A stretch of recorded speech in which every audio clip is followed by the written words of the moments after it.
अस्सलाम वालेकुम, मैं हूं शाहजेब खानजादा। पाकिस्तान की हुकूमत ने एक और बड़ा फैसला किया है जिससे पाकिस्तान की मईशत पर, आने वाले दिनों में महंगाई पर, उसकी वजह से शरह सूद पर और फिर टैक्स रेवेन्यू पर बहुत दूर रस असरात होंगे। आलमी मंडी में तेल की कीमतों में मुसलसल कमी के बाद ये तवक्को जाहिर की जा रही थी कि मुल्क में पेट्रोलियम मसनूआत की कीमतों में बड़ी कमी की जाएगी।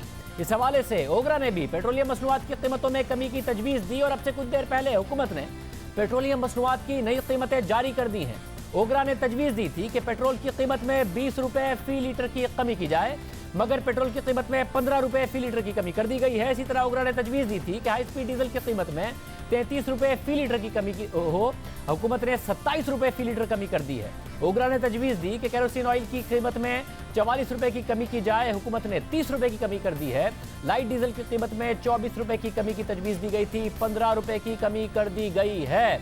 अब तज्जियाकार कह रहे हैं टॉप लाइन सिक्योरिटीज के मुताबिक इससे महंगाई पर खातिर खा असर पड़ेगा। आने वाले दिनों में पाकिस्तान की महंगाई की शरह 8% तक गिर सकती है, जिसकी वजह से शरह सूद जो पहले ही सिंगल डिजिट में आ गई है उसमें आने वाले दिनों में मजीद कमी की तवक्को की जा सकती है। साथ साथ अब जो बड़ा खतरा पैदा होगा, पहली मुआशी एक्टिविटी हो नहीं रही है, क्या हुकूमत ने ओगरा की तजवीज़ से जो ज़रा कम इस वक्त कीमतों में कमी की है उससे अपने जो टैक्स महसूलात हैं लेवी बढ़ाकर उसकी कमी पूरी कर लेगी, नहीं कर पाएगी? इस सब पर बात करेंगे। माहिर मईशत खुर्रम शहजाद हमारे साथ मौजूद है। खुर्रम शहजाद, बहुत शुक्रिया। खुर्रम, तकरीबन 10 रुपए की कमी हो तो 15 अरब रुपए का फर्क पड़ता है टैक्स रेवेन्यू पर। 20 रुपए की कमी से तकरीबन महीने का 30 अरब रुपए।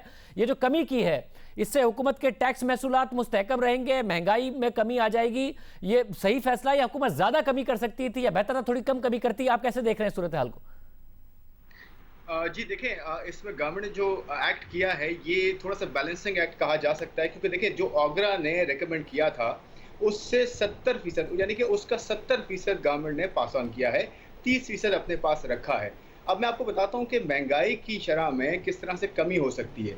देखिए महंगाई में इससे किस तरह से कमी होगी, इसके दो इम्पैक्ट होते हैं। ऑयल प्राइसेस जब भी नीचे आती हैं या ऊपर जाती हैं, एक डायरेक्ट इम्पैक्ट होता है जिससे ट्रांसपोर्टेशन कॉस्ट वगैरह कम होती है एक आम सारिफ की, और उसके जो है वो पेट्रोलियम प्रोडक्ट प्राइसेस कम होने की वजह से, पेट्रोल में कमी की वजह से उसको कॉस्ट कम मिलती है। दूसरी तरह किस तरह से होता है, उसका इनडायरेक्ट इम्पैक्ट होता है, यानी कि जो अशिया खुर्दनोश होती हैं या जो भी अशिया मुल्क में बनती हैं उनकी एक ट्रांसपोर्ट जो है वो होती है, उसकी एक कॉस्ट होती है, उसमें कमी आ जाती है। फिर उसकी मैन्युफैक्चरिंग कॉस्ट में भी एनर्जी का काफ़ी हिस्सा होता है, उसमें भी कमी आती है। तो दो हिस्से हो गए। अब मैं आपको बताता हूँ जितना कम किया गया है इसका एग्जैक्ट इम्पैक्ट कितना आ सकता है आने वाले महीनों में। देखिए इस वक्त आपकी महंगाई की शरह जो चल रही है तकरीबन 10.10% चल रही है, 10% के करीब आप समझ लें। ये जो कमी की गई है ये 26% ऑन एवरेज की गई है, यानी कि जो प्राइसेस थी इससे एक महीना पहले और अब जो नीचे की गई है ये 26% कमी है। 26% का मतलब ये है कि तकरीबन 2.6%, तकरीबन आप 3% कह लें, महंगाई की शरह में कमी हो सकती है, यानी कि 10% से महंगाई की शरह गिर के 7-7.25% पे जा सकती है, जो कि एक बहुत बड़ा डिक्लाइन होगा आने वाले दिनों में। लेकिन इसमें गवर्नमेंट को मेक श्योर करना होगा कि जो प्राइस पास ऑन की गई है 70% तक जो रिकमेंड किया गया था ओगरा ने उसका 70% किया है, तो उसको एक आम सारिफ तक फ़ायदा मिलना चाहिए, प्राइस कंट्रोल होना चाहिए, प्राइस चेक होना चाहिए, अदरवाइज इसका फ़ायदा नहीं होगा। और इस वक्त आप जो टैक्स महसूलात है उसमें ज़ाहिर है बहुत ज़्यादा तेज़ी से कमी आ रही है। आपको लगता है इसमें जो गुंजाइश है वो टैक्स महसूलात जो IMF की कंडीशंस है वो भी हुकूमत पूरी करने में कामयाब हो जाएगी? ज़ाहिर उसमें काफ़ी रिलीफ भी मिल रहा है, वो गुंजाइश भी हुकूमत ने रखी है जितनी कीमतें कम की हैं उसके बाद? देखिए अब मैं आपको बिल्कुल ये बहुत रेलेवेंट क्वेश्चन है। रेवेन्यू का इम्पैक्ट मैं आपको बताता हूँ कितना हो सकता है। देखिए गवर्नमेंट इससे पहले जो अभी तक ऑयल प्राइसेस जो है गिरी और उस पर जो petroleum levy plus sales tax, देखिए सेल्स टैक्स जो है पेट्रोलियम लेवी के ऐड होने के बाद लगता है, तो उस पर ही इम्पैक्ट जो है डबल होता है या फिर कम हो जाता है। अभी गवर्नमेंट पर मंथ जो एक एस्टिमेट के हिसाब से पैसा ले रही थी, जो गवर्नमेंट के पास जा रहा था डिक्लाइन से पहले, तकरीबन 50 अरब रुपए पर मंथ जा रहा था। गवर्नमेंट ने जो अभी पास ऑन किया है वो 22 रुपए on average Shahzeb pass on किए हैं। 22 रुपए ऑन एवरेज का मतलब ये है कि 1 रुपये अगर पास ऑन करती है गवर्नमेंट पेट्रोलियम प्रोडक्ट लेवी में, तो तकरीबन 1.1.5 बिलियन रुपीस का फर्क पड़ता है पर मंथ। इसी को आप अगर एक्सट्रापलेट करें, यानी कि 22 रुपये अगर कमी हुई है पेट्रोलियम प्रोडक्ट प्राइसेस में, तो जो रेवेन्यू इम्पैक्ट आएगा जो पास ऑन गवर्नमेंट ने किया है वो 34 अरब रुपए का पर मंथ है। ये FBR की कैलकुलेशंस के भी हिसाब से है, तकरीबन 34 अरब रुपए पर मंथ। और इस मैंने कहा ना कि 50 अरब रुपए गवर्नमेंट जो है वो टोटल इसमें आ रहे थे, तो रिमेनिंग पोर्शन जो गवर्नमेंट के पास जाएगा तकरीबन 15 से 16 अरब रुपए पर मंथ होगा अभी भी, जो कि गवर्नमेंट जो है रिलीफ एफर्ट्स में लगा सकती है और जो एहसास प्रोग्राम से लेकर दूसरी जगह है वहाँ पे भी इम्पैक्ट इसका आ सकता है। तो ये बहुत अच्छी मेरे ख्याल में तरीका है, रादर देन पूरा पास ऑन करना और उसका इम्पैक्ट नहीं आना, क्योंकि गवर्नमेंट का जो आगे आने वाले साल में बजट आईएमएफ के साथ किया गया है शाहजेब, वो 489 बिलियन रुपीज़ सिर्फ पेट्रोलियम लेवी के अंडर जो है वो रखा गया है, जो कि इस साल का 260 अरब रुपए था, यानी कि 60% इंक्रीज किया गया उसमें। इसका मतलब ये कि आने वाले साल में टैक्स का जो है इम्पैक्ट यहाँ से आएगा और ये 6-7% रेवेन्यू का बनता है और 20% नॉन टैक्स रेवेन्यू का ये हिस्सा बनता है पेट्रोलियम लेवी का। तो ये बड़ा इंपॉर्टेंट है कि गवर्नमेंट ने थोड़ा पोर्शन रखा है अपने आने वाले दिनों के लिए। बहुत शुक्रिया, खुर्रम शहजाद साहब हमारे साथ मौजूद थे। अब जो दूसरा सवाल पैदा हो रहा है जिस पर सबकी नजरें हैं वो सिंध हुकूमत के लॉकडाउन के हवाले से है। पहले खबरें आने लगी कि जुम्मे के बाद सिंध हुकूमत ने लॉकडाउन खत्म करने का फैसला किया है, किस तरीके से दुकानें खुलनी हैं नरम करने का फैसला किया है, इसका मामला वफाकी हुकूमत के सामने रखा जाएगा। फिर खबरें आ रही हैं कि रमजान के आखिर तक वो ही लॉकडाउन बरकरार रखा जाएगा जो इस वक्त मौजूद है। क्या एग्जैक्टली सिंध हुकूमत ने फैसला किया है? मुर्जा वाब हमारे साथ मौजूद हैं, अब मुशीर हैं वजीर आला सिंध के। मुर्जा वाब बहुत शुक्रिया। मुर्जा, क्या फैसला किया है सिंध हुकूमत ने लॉकडाउन के हवाले से? बिस्मिल्लाहिर्रहमानिर्रहीम। शादिब साहब, रमज़ान मुबारक की इब्तिदा में होम डिपार्टमेंट ने एक नोटिफिकेशन निकाला था। 23 अप्रैल को ये नोटिफिकेशन निकला था, जिसके अंदर ये बात पहले ही तय कर दी गई थी कि जो रिस्ट्रिक्शन हमने पहले लगाई हैं या जो एक्सेप्शंस हमने कुछ लोगों को दिए हैं वो रमज़ान मुबारक के अख्ताम तक जारी और सारी रहेंगी। तो अभी तक वो नोटिफिकेशन इन फील्ड है और उस नोटिफिकेशन को विड्रॉ करने का कोई फैसला नहीं हुआ। मतलब यानी कि अब जबकि जुम्मे के बाद भी, और जुम्मा क्योंकि कल होने जा रहा है, वही जिस किस्म का लॉकडाउन है वही बरकरार रहेगा। जी, जो लॉकडाउन विद एक्सेप्शन, जो कि हमने कुछ सेक्टर्स को काम करने की इजाजत दी है विद रेगुलेटेड एसओपीज, उनको काम करने की इजाजत दी जाएगी। जो रिस्ट्रिक्शंस थी वो रिस्ट्रिक्शंस जू की तू रहेंगी। मतलब और क्योंकि ज़ाहिर है अब रमज़ान में ताजिरों का बिजनेस होता है, लोग जाके शॉपिंग करते हैं, ईद का मौका होता है, तो उस हवाले से ताजिरों के जो मामला थे वो भी जूं के तू ही रहेंगे। मैंने शादिब साहब पहले भी आपके प्रोग्राम में इस चीज़ को वाजे किया था कि ताजरों से एंगेज किया था गवर्नमेंट ने, उनके साथ डिलिब्रेट करने का फैसला ये किया गया था कि ऑनलाइन और टेलीफोन पर डिलीवरी ओरिएंटेड कारोबार को इजाज़त दी जाएगी और दुकानें उनको खोलने की इजाज़त दी जाएंगी उस पर्पज़ के लिए। तो वो इजाज़त दे दी गई है। हम उम्मीद करते हैं कि जो कारोबारी हजरात हैं वो उन एसओपीज़ का मान रखेंगे और जो गवर्नमेंट की इशू करदा हिदायत हैं उनको फॉलो किया जाएगा। बस साथ में बताएगा, वजीर आजम ने कहा कि गरीब आदमी का सोचे समझे बगैर लॉकडाउन का अचानक ऐलान कर दिया गया। अमीरों ने सोचा कि वायरस अमीरों को भी हो जाता है, तो अशराफिया ने सारे मुल्क के लिए फैसला कर दिया। फिर सईद गनी साहब ने ट्वीट किया कि 9 मई तक तो हुकूमत ने इसको तौसी दी है। मतलब मीटिंग में क्या होता है? क्या मुख्तलिफ वज़रा आला वज़ीर आज़म पर दबाव डालते हैं क्योंकि वज़ीर आज़म हामी नहीं होते, क्योंकि वज़ीर आज़म ने कहा अमीरों ने फैसला कर दिया है क्योंकि उन्हें लगा उनको हो जाएगा लॉकडाउन कोरोना? मुझे लगता है शादिब, वज़ीर आज़म पाकिस्तान बड़े एहतराम के साथ मैं कहना चाहूँगा, या तो कन्फ्यूजन का शिकार हैं या वो आवाम को कंफ्यूज करना चाहते हैं। क्योंकि एक तरफ जब लोग लॉकडाउन की तारीफ करते हैं तो वज़ीर आज़म पाकिस्तान कहते हैं नेशनल टेलीविजन पे कि जी हमने तो 13 मार्च को लॉकडाउन कर दिया था और उसकी वजह से आप देख सकते हैं कि मुस्बित असरात कोरोना वायरस के हवाले से आए। फिर जब वो कोई और मीडिया ब्रीफिंग करते हैं या किसी और इवेंट पे जाते हैं तो कहते हैं जी गरीब का ख्याल नहीं किया गया। 9 मई तक एक्सटेंड करने का फैसला जो है वज़ीर आज़म की काबीना ने किया, जिसको हेड वज़ीर आज़म खुद करते हैं। तो मैं समझता हूँ अगर उनकी बात मान ली जाए कि अशराफिया ये फैसला कर रहे हैं तो मैं समझता हूँ फिर अशराफिया से ताल्लुक वज़ीर आज़म का है, वज़ीर आज़म की काबीना का है। सब तो आप ये कह रहे हैं कि सबका कंसेंसस होता है, वज़ीर आज़म की काबीना का भी कंसेंसस होता है, वो सब भी हामी होते हैं, उसके बाद फैसला होता है। शादिब साहब, हमारी मजाल थोड़ी है कि हम वज़ीर आज़म को चीज़ें इन्फोर्स कर सके। देखिए 4 सूबों में से 3 सूबों के अंदर तो वज़ीर आज़म के अपने कोलिशन पार्टनर्स की या उनकी अपनी सियासी जमात की हुकूमत है। वफाकी काबीना के अंदर भी वो लोग मौजूद हैं, कोई अपोजिशन का रुकन नहीं है। तो अगर आपको लगता है एक बेचारा वज़ीर आला सिंध वज़ीर आज़म पाकिस्तान के ऊपर ये फैसले बावर कराएगा, तो मैं समझता हूँ ये मिसकंसेप्शन है। वज़ीर आज़म ये फैसला खुद करते हैं और नेचुरली तमाम स्टेक होल्डर्स उनको ये राय देते हैं, उसके बाद ये फैसला किया जाता है। तो ये कहना कि ये अशराफिया फैसला कर लेती हैं, ये कहना कोई और फैसला करता है, मैं समझता हूँ वज़ीर आज़म खुद अपने फैसला करने की सलाहियत को क्वेश्चन कर रहे हैं। आप तो ये मुझे बताइएगा कि सिंध की हद तक आप लोग कितने मुतमईन हैं? गुज़िश्ता 24 घंटों में 12 अमवात की खबर आई, जो एक दिन में कोरोना से होने वाली अब तक की सबसे ज़्यादा अमवात हैं। पूरे मुल्क में भी अमवात हो रही है, मगर वज़ीर आज़म ने भी कहा, असद उमर साहब ने भी कहा कि हमने अप्रैल के आखिर तक जो सूरत हाल सोची थी वो नहीं है, सूरत हाल कंट्रोल में लग रही है। जो ना सिर्फ जो नंबर ऑफ केसेस हैं वो कम है, बल्कि अस्पताल पर भी प्रेशर नहीं पड़ा जो हमने सोचा था। कि सिंध में भी आप जो सोच रहे थे उससे कम ही प्रेशर आया अप्रैल के आखिर तक अभी तक? शादिब, मैं कैसे असद उमर साहब उन्होंने कहा था कि 50,000 टेस्ट इतने दिन में हो जाएंगे, 25,000 टेस्ट इतने दिन में हो जाएंगे। तो मैं समझता हूँ उनकी जो असेसमेंट है उस पर मुझे कोई इतना खास एतबार नहीं है, लेकिन मैं समझता हूं कि पाकिस्तान भर में और बिलखुसूस सूबा सिंध के अंदर सिचुएशन बड़ी खतरनाक है। 12 अमवात हुई हैं। कल जो हमारे पास से तकरीबन 12% टेस्ट जो है वो मुस्बित थे। तकरीबन इन तमाम केसेस के अंदर 80 से 82% केसेस का जो ताल्लुक है वो कराची शहर से है।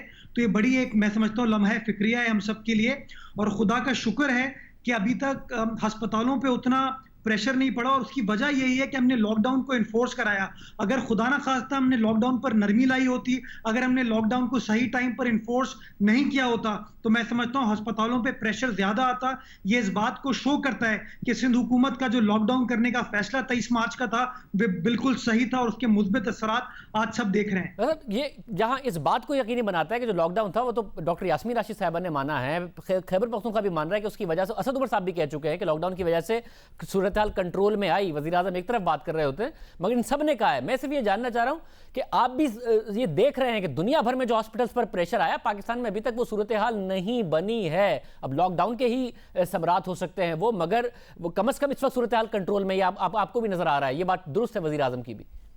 जी देखें शाहिद साहब, अभी तो अल्हम्दुलिल्लाह ग्राउंड रियलिटी ये है कि 12 अमवात पिछले 24 घंटे में हुई है। अब बहैसियत हुक्मरां आप ये सोच सकते हैं कि क्या 12 अमवात ठीक है? मैं तो समझता हूँ और बेहतर तरीके से लॉकडाउन होना चाहिए था, ताकि हम इन 12 लोगों को भी बचा पाते।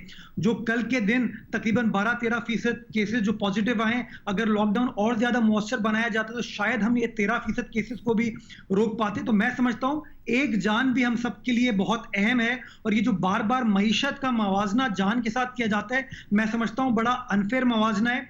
हैविंग सेड दैट, मैं समझता हूँ कि जहां लॉकडाउन के मुस्बित असरात आ रहे हैं, वफाकी हुकूमत हो, सूबाई हुकूमत हो, हमें कंप्लेसेंट होने की जरूरत नहीं है। हमें आज भी यही तहिया करने की जरूरत है कि जिस तरीके से हमने मेहनत करके इस चीज को अंडर कंट्रोल रखा है, अगले अगर 10, 12, 14 रोज हमने इस चीज को आगे बढ़ाया तो मजीद हम इन चीजों में कामयाबी से हमकिनार हो पाएंगे। बहुत शुक्रिया बुरजवाब, हमारे साथ मौजूद थे। वज़ीर आज़म ने आज क्या कहा था? वज़ीर आज़म कह रहे हैं दीगर ममालिक से मवाजना करें तो हालात बेहतर हैं, बहुत बेहतर हैं। क्या कहते हो? अल्लाह का करम है कि जो हम समझ रहे थे कि जितने ज़्यादा आज 30 अप्रैल को केसेस होने चाहिए, हम अल्लाह का शुक्र अदा करते हैं कि उस तरह की तेज़ी से अमवात नहीं हुई पाकिस्तान में। बाकी दुनिया का अगर आप देखें और उससे पाकिस्तान का मुआवजना करें तो अल्लाह का शुक्र है कि हमारे हालात बहुत बेहतर हैं।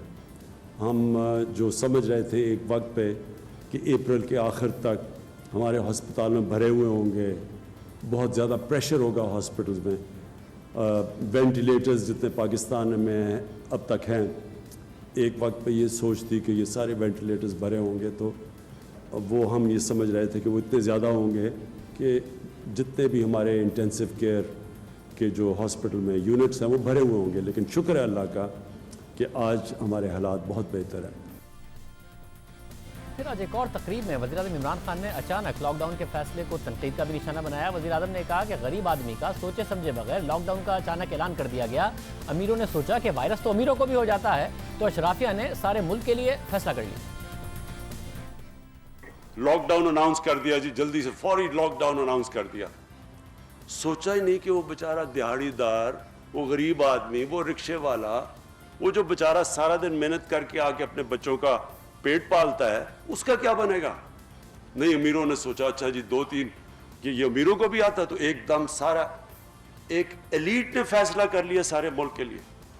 के फौरन बाद पीपल्स पार्टी के वजीर सईद गनी ने अपने ट्वीट में रद्द-ए-अमल का इजहार किया, जिसमें उनका कहना था कि हाल ही में वफाकी काबीना ने लॉकडाउन में 9 मई तक तोसी का फैसला किया है। इससे पहले वफाकी हुकूमत 2 बार लॉकडाउन में तोसी का ऐलान कर चुकी है। एक सूबाई वजीर ने यह कहा, और फिर अब मुर्जा वहाब साहब ने भी हमारे शो में ये बात कही कि तो काबीना का फैसला था। वज़ीर आज़म कह रहे हैं गरीबों का सोचे समझे बगैर अशराफिया ने फैसला कर लिया। हालांकि वज़ीर आज़म इमरान खान माजी में लॉकडाउन के नताइज की तारीफ भी करते आए हैं। जब ये तनकीद हो रही थी कि देर से फैसला किया, तो वज़ीर आज़म ये कहकर दिफा करते रहे कि देर से फैसला नहीं किया, सिर्फ 26 केसेस थे तभी हमने लॉकडाउन कर दिया, यानी जल्दी लॉकडाउन का क्रेडिट ले रहे थे। हमारा लॉकडाउन कामयाब क्यों हुआ अब तक जितना भी हुआ है? कोई पब्लिक गैदरिंग्स नहीं अलाउड, कोई क्रिकेट मैचेस कैंसिल किए, 23 मार्च की परेड कैंसिल की, स्कूलें, शादियां, शॉपिंग मॉल्स वो बंद कर दिए, यानी जिधर जिधर लोग इकट्ठे हो सकते थे वो हमने बंद कर दिए और वो बंद रहेंगे। जो लॉकडाउन हमने किया था जब सिर्फ 26 केसेस थे पाकिस्तान में, वो लॉकडाउन आगे भी लेके जा रहे हैं। जब हमारे 26 केसेस थे पाकिस्तान में तो तब हमने लॉकडाउन शुरू किया। और दूसरा, अवाम का भी बड़ा मैं शुक्रिया अदा करूँगा कि अवाम ने भी हमारे साथ बहुत हद तक तावन किया। मुसलसल क्रेडिट लेते रहे, जबकि आज कह रहे हैं कि अमीरों ने गरीबों का सोचे बगैर फैसला कर दिया। 9 मई तक लॉकडाउन में तोसी का फैसला भी गुज़िश्ता दिनों खुद उसका ऐलान असद उमर साहब ने किया वफाकी काबीना के फैसले के बाद। आज सबने मुश्तरका तौर पर यह फैसला किया है कि 2 हफ्ते तक, यानी 1 अप्रैल से 14 अप्रैल तक जो है इसको जारी रखा जाएगा। मौजूदा सूरत हाल को, मौजूदा जो बंदिशें हैं और जिसको लॉकडाउन भी कुछ लोग कहते हैं, उसके अंदर 15 दिन की मज़ीद तोसी का फैसला किया गया, यानी कि ये 9 मई तक जो मौजूदा सूरत हाल है वही हम आगे लेके चलेंगे। हर लॉकडाउन में तोसी का फैसला वफाकी हुकूमत की मंजूरी के बाद, सूबों की मंजूरी के बाद खुद वफाकी हुकूमत करती रही है। वज़ीर आज़म कह रहे हैं कि अशराफिया ने फैसला कर दिया। कोरोना पर वफाकी हुकूमत की पॉलिसी में तजाद नज़र आता रहा है। पहले जब सूरत हाल वाज़ेह नहीं थी, लॉकडाउन की मुखालफत करते रहे, फिर खुद लॉकडाउन का ऐलान किया, फिर लॉकडाउन के फ़ायदे बताए और अब फिर लॉकडाउन पर तनकीद कर रहे हैं। कन्फ्यूजन बरकरार है, मगर साथ ही कोरोना वायरस के फैलाव में कमी से मुतमईन भी हैं। असद उमर और दीगर वज़रा इस फैलाव में कमी का क्रेडिट भी लॉकडाउन को देते रहे, मगर कोरोना के केसेस में कमी की वजह टेस्ट में कमी भी है, जो पाकिस्तान के सबसे बड़े सूबे पंजाब में बढ़ने के बजाय मुसलसल कम हो रहे हैं, जबकि इसके मुकाबले में सिंध में टेस्ट बढ़ रहे हैं, जिसकी वजह से दोनों सूबों में कोरोना वायरस के केसेस की तादाद में सिर्फ 8 मरीजों का फर्क रह गया है। इस वक्त सिंध में कोरोना के मरीजों की तादाद 6053 हो चुकी है, पंजाब में 6061 है। इसी तरह मुल्क भर में अब तक 1,74,160 टेस्ट किए गए हैं, जबकि 24 घंटों में 8,249 टेस्ट किए गए हैं। हालांकि अप्रैल के आखिर तक हुकूमत ने दावा किया था कि 20 से 25 हज़ार रोज़ाना टेस्ट होंगे, उसका 1/3 इस वक्त टेस्ट हो रहे हैं। 8 से 8.5 हज़ार टेस्ट हो रहे हैं।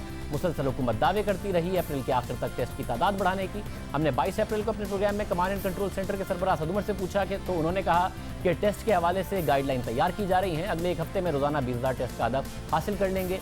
टेस्ट की सलाहियत है तो टेस्ट में इजाफा क्यों नहीं हो रहा? क्योंकि वो नहीं हुआ। खासतौर पर पंजाब में गुज़िश्ता 3 दिनों के हुकूमती डेटा का जायज़ा लें तो उसके मुताबिक 27 अप्रैल को पंजाब में 1,795, सिंध में 2,733 टेस्ट हुए। 28 अप्रैल को पंजाब में 2,390 और सिंध में 4,112 टेस्ट किए गए। और फिर 29 अप्रैल इसलिए अहम है कि डॉक्टर यास्मीन राशिद साहिबा ने हमारे प्रोग्राम में कहा था कि अब टेस्ट ज़्यादा होना शुरू हो जाएंगे, मगर 29 अप्रैल को पंजाब में 2,295 और सिंध में 3,792 टेस्ट किए गए। जबकि 28 अप्रैल के हमारे प्रोग्राम में वज़ीर सेहत पंजाब यास्मीन राशिद ने कहा था कि पंजाब में कल से कोरोना वायरस की टेस्टिंग में इजाफा हो जाएगा। मैंने ये कहा था कि हम सैम्पलिंग करने लगे हैं, लेकिन कम्युनिटी सैम्पलिंग करने लगे हैं, लेकिन उसके अंदर थोड़ी सी ताख़ीर इसलिए आई कि हमारे साथ कुछ हमारे एक्सपर्ट्स हैं, पाकिस्तानी एक्सपर्ट्स हैं, और उन्होंने कहा कि ये जो हम सैम्पलिंग करने लगे हैं इसको थोड़ा सा बेहतर कर लें और इसका बेहतर तरीका इख्तियार कर लें, ताकि वो हमें आइंदा के लिए बहुत अच्छी किस्म की नॉलेज दे सकेगी about how to manage this lockdown. तो उसके ऊपर फिर नेचुरली वो दोबारा उस पर कुछ काम किया गया। अब इंशाल्लाह हम कल से शुरू करने लगे हैं, और कल क्योंकि अब कम्युनिटी सैम्पलिंग होगी, हमारा इरादा है कि इंशाल्लाह इस हफ्ते के अंदर अंदर पूरी कोशिश कर रहे हैं कि जो जैसे रूटीन के जो टेस्ट हो रहे हैं उसके अलावा हम पूरी कोशिश करेंगे कि तकरीबन 12,000 से ज़्यादा टेस्ट इस हफ्ते के अंदर हो जाएं। मगर इस बात को भी 2 दिन गुजर चुके हैं, पंजाब में टेस्टिंग में इजाफा नहीं हुआ, जिसकी वजह से अब सिंध और पंजाब में केसेस की तादाद तकरीबन बराबर हो गई है। पंजाब हुकूमत पर तनकीद हो रही है कि उन्होंने क्या अचानक टेस्ट इसलिए करना कम शुरू कर दिए हैं ताकि केसेस की तादाद कम नजर आए। साथ ही पंजाब में ऐसे 1180 से ज़ायद अफराद का इंकशाफ हुआ है जिन्हें पंजाब हुकूमत कोरोना का मरीज समझती है, लिखा हुआ है, मगर वो लापता हैं, उन्हें तलाश किया जा रहा है। इस हवाले से जियो न्यूज़ की वेबसाइट पर शाया बेनज़ीर शाह की खबर के मुताबिक पंजाब के डायरेक्टर जनरल हेल्थ सर्विसेज की 29 अप्रैल की रिपोर्ट के मुताबिक 1180 अफराद की शनाख्त ऐसे अफराद के तौर पर की गई है जिनकी तलाश है। उनमें से लाहौर में 797 अफराद, सियालकोट में 106 अफराद, मुल्तान के 86 अफराद हैं जिन्हें लाजमी ढूंढना है।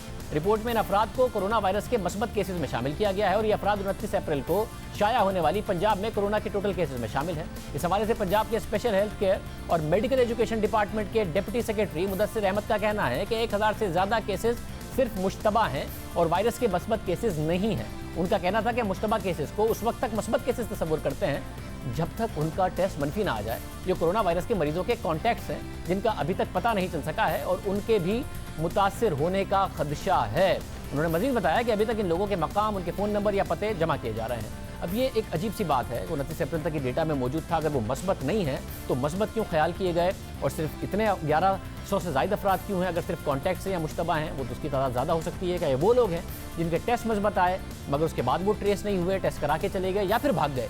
कौन लोग हैं, सब पर बात करेंगे। डॉक्टर यास्मीन राशि साहब हमारे साथ मौजूद होंगी। नंबर ऑफ टेस्ट पर भी बात करेंगे एक ब्रेक के बाद।